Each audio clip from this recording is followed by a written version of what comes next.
Transformer manufacturers, the utilities are certainly trying to do the job, all the job they can to, inform policymakers that, hey, we're all for better efficiency. We want better efficiency, no doubt about that. But, to potentially mandate this at this time when we're dealing with all of the supply chain issues, we're dealing with the tremendous demand that's out there. I mean, I think all of the dollars that are flowing into renewables, flowing into EV, that's only probably going to exacerbate the demand side issue.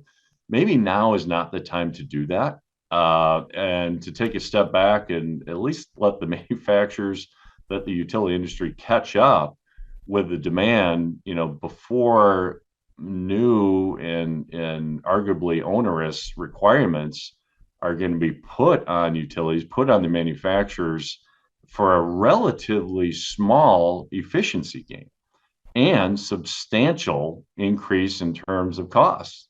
Right. And I just laid out what the costs have done the last 2 years.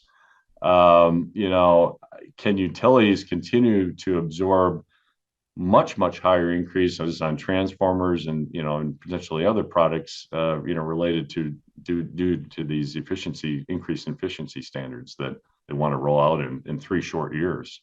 And from a manufacturer perspective, 3 years goes by like that in terms of ramping up production, ramping up your capability to Right. produce. So it's a big issue.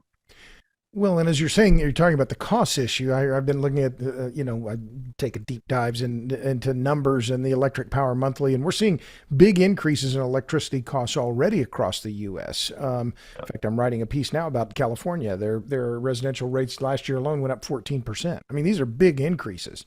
So the inflation, if I'm reading this correctly, the inflation that you're talking about in the electric products sector will only then further drive higher prices for electricity for consumers of all kinds, residential, commercial, industrial, et cetera. Am I reading that right?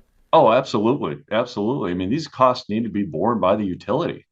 I mean, again, we're a co-op, so our incremental margin that we put on is relatively minor. But again, we have to pass on all these cost increases. A lot of what we sell is, certainly cost plus. So those increased costs are flowing directly to the utility, and they need to recoup those costs.